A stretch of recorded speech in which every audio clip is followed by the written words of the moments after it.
بسم اللہ الرحمن الرحیم۔ سامعین علی وقار، آج ہم جس موضوع پر لب کشائی کر رہے ہیں وہ موضوع ہے سخاوت امام حسن رضی اللہ تعالی عنہ۔ امام حسن وہ شخصیت ہیں جن کو اللہ تعالیٰ نے یہ شرف بخشا کہ اللہ تعالیٰ نے ان کو نانیال ایسا عطا فرمایا جس کی کائنات سے انسانیت میں مثال نہیں ملتی۔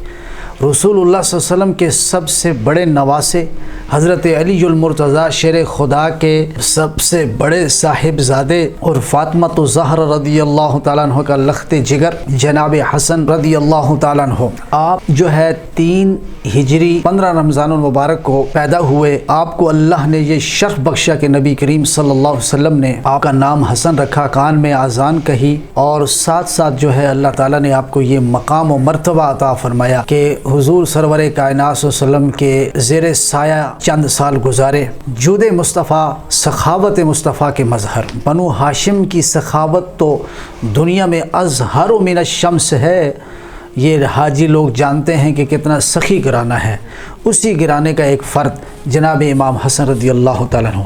سخاوت حاتم طائی جن کی سخاوت کی سامنے ایک معدوم چیز بن جاتی ہے، آپ کی سخاوت، آپ کی دریا دلی، اور اللہ تعالیٰ نے آپ کو جو دوسروں کی خدمت کرنے کے لیے جذبہ انفاق اور جذبہ سخاوت اور جذبہ جود و عطا کیا تھا، اس کی مثال ہی نہیں ملتی۔ آج ہم آپ کی سخاوت کے چند واقعات آپ کے سامنے بیان کریں گے۔ ابن سیرین کہتے ہیں کہ بسا اوقات امام حسن مجتبی سائلین کو 1,00,000 روپیہ دے دیا کرتے تھے، اور اسی طرح آپ کے بارے میں آتا ہے کہ ایک شخص آپ کے پہلو میں یہ دعا مانگ رہا تھا کہ اے اللہ مجھے 1,000 درہم کا مالک بنا دے، تو جناب حسن نے ان کی یہ دعا سنی اور گھر تشریف لے گئے اور 1,000 درہم اپنے خزانہ جود و عطا سے لیا اور اس کے ہاتھ میں دے دیا، اور اللہ کے بارگاہ میں اس نے دعا کی تھی اور اس کو پورا اللہ سبحانہ و تعالیٰ نے امام حسن کے ہاتھ سے کروا دیا۔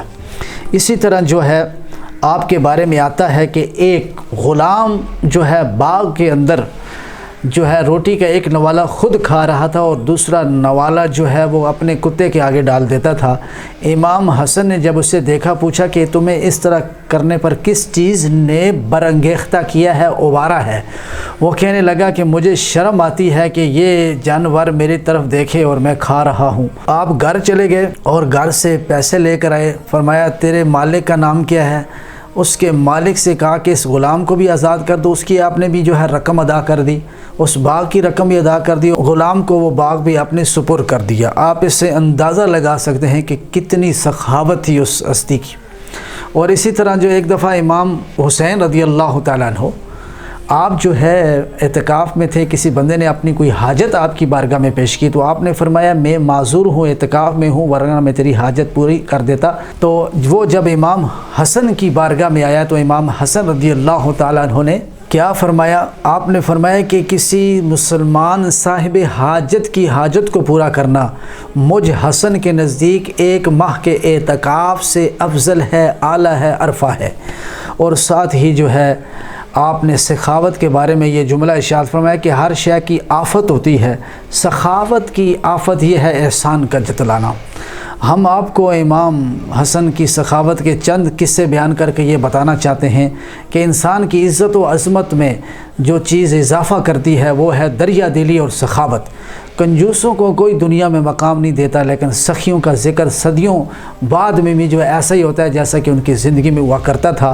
اس لیے شاعر کہتا ہے کہ تشبیہ دوں کسی سے میری کیا مجال ہے، میں اتنا کہہ رہا ہوں کہ حسن بے مثال ہے۔ فعلی و فاطمہ شبیر و شبر بسا ان سے گلستان محمد، بتاؤں کوثری کیا شغل اپنا، میں ہوں ہر دم ثنا خان محمد، وما توفیقی الا باللہ۔